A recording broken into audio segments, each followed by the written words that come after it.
அதிர்வலைகளை ஏற்படுத்தி இருக்கும் நெல்லை காங்கிரஸ் நிர்வாகி ஜெயக்குமார் கொலை விவகாரத்தில் தோட்டத்தில் தடயவியல் துறையினர் தற்பொழுது சோதனையில் ஈடுபட்டிருக்கின்றனர். அதே நேரத்தில் அவருடைய மகன்களிடமும் காவல்துறையினர் தொடர்ந்து விசாரணையில் ஈடுபட்டு வருகின்றனர். இது தொடர்பான முக்கிய செய்தியை நாம் பார்த்து வருகிறோம். தொடர்ந்து கூடுதல் விவரங்களை வழங்குவதற்காக இணைகிறார் எமது செய்தியாளர் ராமசுந்தரம். வணக்கம். தற்பொழுது இந்த சோதனை விசாரணை இரண்டும் நடந்து கொண்டிருக்கிறது. தற்போது அங்கு என்ன நிலவரம், எத்தனை பேர் தற்போது அங்கு சோதனையில் ஈடுபட்டிருக்கிறார்கள்? விரிவான தகவல்கள்.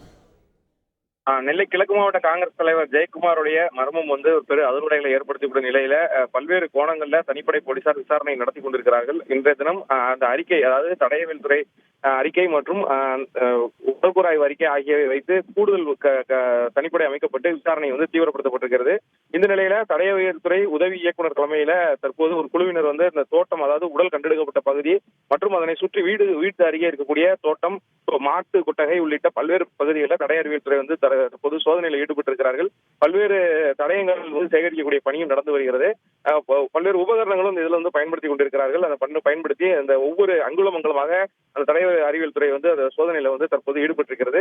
இது ஒரு புறம் நடந்து கொண்டிருக்க தனிப்படை அதிகாரிகளும் பல்வேறு பகுதிகளில் விசாரணை மேற்கொண்டிருக்கிறார்கள். விசாரணை அதிகாரியான டிஎஸ்பி தலைமையில தற்போது 2 மகன்களிடமும் அந்த வீட்டு அருகே வைத்து விசாரணையானது தொடர்ந்து நடைபெற்று வருகிறது.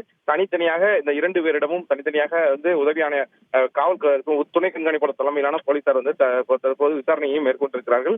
அங்குலமங்கலமாக வீட்டை சுற்றியுள்ள அனைத்து பகுதிகளிலுமே தடயவியல் துறை அதிகாரிகள் மற்றும் தனிப்படை போலீசார் தீவிர சோதனையிலும் விசாரணையிலும் ஈடுபட்டு வருகிறார்கள். நன்றி ராமசுந்தரம், உங்கள் விரிவான தகவல்களுக்கு.